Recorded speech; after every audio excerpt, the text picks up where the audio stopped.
Hey everyone, and welcome back to the studio. Today's video will be my first ever full-length painting demonstration. I want to keep this first demo simple to show you the basics of how I render a single object, this little green apple. For the full list of colors in my palette, pause here and check out this video. Otherwise, let's get started.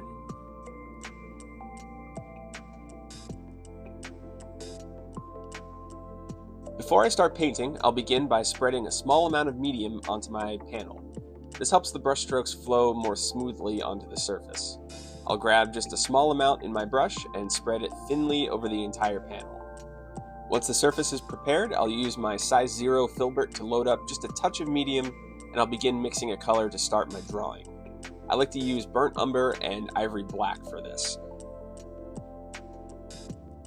With a brush load of this mixture, I'll start by placing just some small hash marks to denote the outer edges of our apple. This helps me place the object nicely within the confines of the board and prevents me from letting the drawing drift too far off in any direction. From there, I'll begin drawing the outside edges of the apple using angles and straight lines. I draw nearly everything this way because it helps give the object strength, form, and structure, where wiggly or noodly curved lines can make an object look mushy and ill-defined. Using my reference as my guide, I'll start to draw the apple using this simple line work. I try not to go too heavy with these lines. The dark paint tends to interfere once I get into color.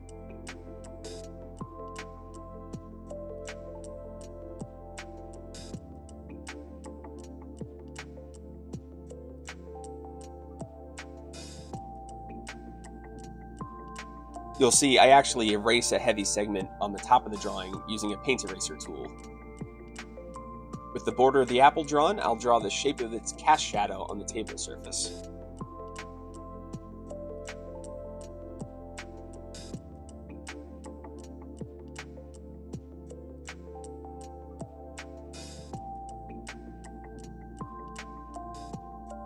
The final part of the line drawing is just placing a suggestion of where the stem attaches to the apple, along with the drawing of the stem itself.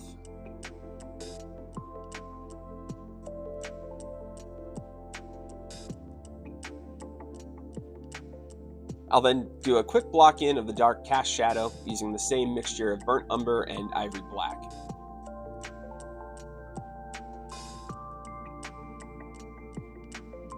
With that complete, we're ready to mix some color. I start painting every object with the shadow side first. I find this gives me a really good jumping off point, and it immediately begins to give the object some three-dimensional form. You'll see I'm primarily mixing some ultramarine blue, ivory black, raw umber, and cadmium lemon here. This combination will give me a nice dark, desaturated green. I will throw a little bit of cadmium orange in there to warm it up if I feel like it's too cool in temperature. Once I'm happy with the color, value, and temperature of the paint, I'll start to block in the shadow on the apple. Now, you'll notice that I'm using the same angular drawing approach to how I simplify the shape of this form. I'm constantly looking at the apple for all of the information I'm simplifying here. I'll draw the shape of the shadow with angles, and then mass it in with paint. As I work through painting this shadow, I just want to note, the paint that I'm using here is pretty thin. I've mixed a decent amount of medium into it to get that consistency. Now, you'll get a feel for how much medium to use in specific scenarios the more you paint, but to summarize, in general, you want the darks to be thin and the lights to be thicker. This will give your painting the sculptural, three-dimensional look that is characteristic of oil paints. As the shadow wraps down the form of the apple towards the table, it brightens up due to the light that's being reflected up into it from the table surface. You'll see I'm throwing some cadmium lemon and orange into my mixture to do this. Now, if it goes too bright, you can simply push it back with some black or the umbers to darken and desaturate things again.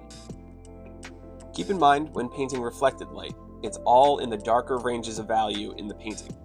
If you're not sure where things stand, just squint your eyes and take a look at your work. This simplifies everything and will give you a good read on how values compare to one another. Just keep those reflected lights relatively dark, at least for right now.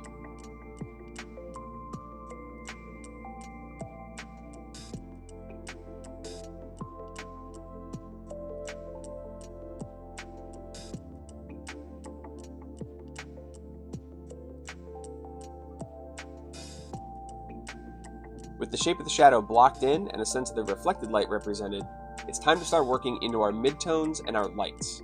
Now, I like to paint up from the shadow, so I'll start adding more of the cadmiums into my existing mixture to increase the saturation and brighten the value. If you really nail the values, you can create a sense of form without using a blending brush to mash everything together. The correct values will transition on their own to show form. You'll notice that I'm constantly mixing paint based on how things look in my painting. If it's too bright or saturated, I'll simply throw some black or some raw umber into the mix just to knock it back down a little bit. Using this method, I'll just work my way around the edges of that shadow shape, creating the first transitional value as we move up into the brightest, purest color.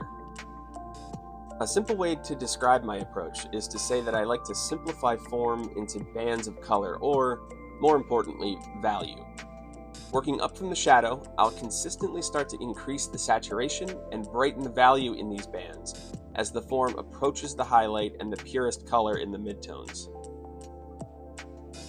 At this point, I'm really starting to go for some pure color here. Lots of cadmium lemon, some ultramarine blue to push it cooler, and some cadmium orange to push it warmer. It's really important to have some interplay between color temperature in your painting.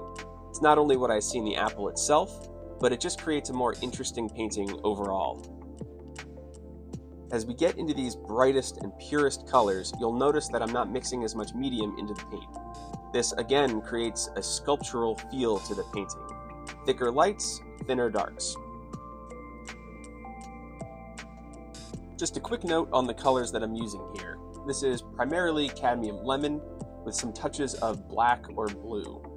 I want the brightest, purest colors to be right around where you see the highlight on the reference image. The color is also somewhat warm in that area, so you'll see I start to cool the green down as it transitions into the left side of the apple, away from that highlight. I'll treat the shadow in the dimple of the apple the same as our turning shadow. I'll just mix a transitional value to show that soft transition down into the darkness of that little pit.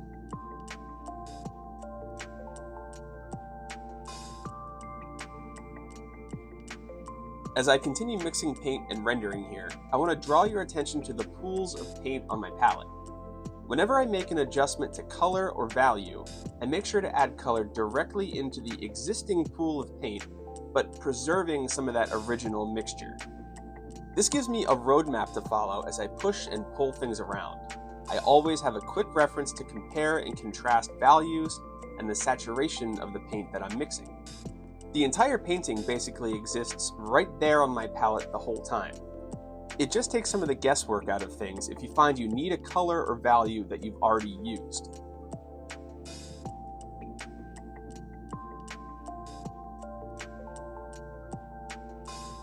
The majority of the apple is rendered at this point, but I just want to go back and make sure the transitions between some of the values aren't too sudden.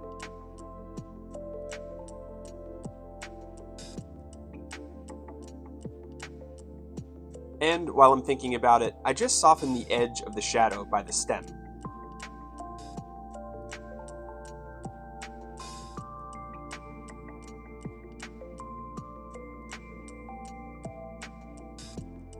I'll revisit the reflected light here. I decided that I wanted it to be cooler and a little bit brighter on the left side of our apple. I grabbed some ultramarine blue, ivory black, and titanium yellow to mix a sort of desaturated blue-green. I use that to just carefully brighten up a few select spots. From there, I decided to soften the transition into the shadow a little bit, remixing a bit of the darker values and smoothing just a few things out.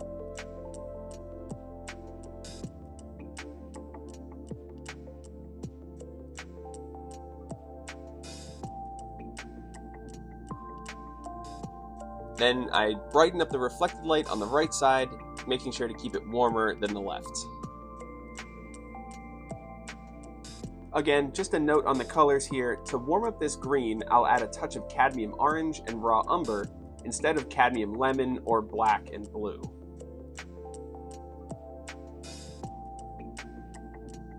You'll see I decided to come back in for one last pop of that cool reflected light on the left side.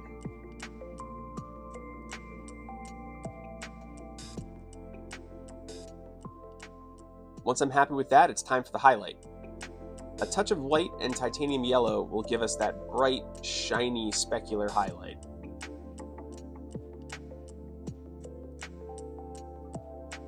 I also punch up the brightness of the secondary brightest spot, where the form wraps up and out of that little dimple.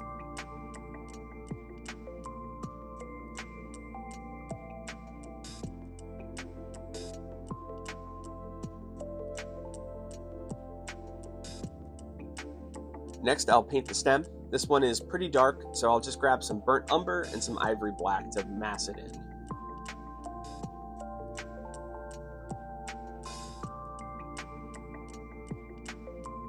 You'll see I mix a cool light color using some black, blue, white, and titanium yellow. I place that right on the outer edge of the apple. It's subtle, but this helps show the surface is shiny, and the coolness communicates that the form turns away from the light source. I'll throw some ochre and some titanium yellow into my stem mixture, just to break up that dark stem with a little bit of form.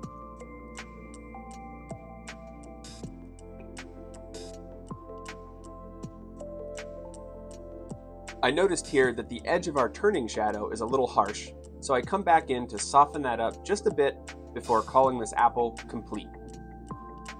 As we close out on a close-up of the brushwork here, I just want to say thank you all for watching. This was a pretty simple painting demo, but I hope it gave you a sense of how I approach my paintings. I plan to make a lot more of these, so let me know in the comments what you want to watch me paint next.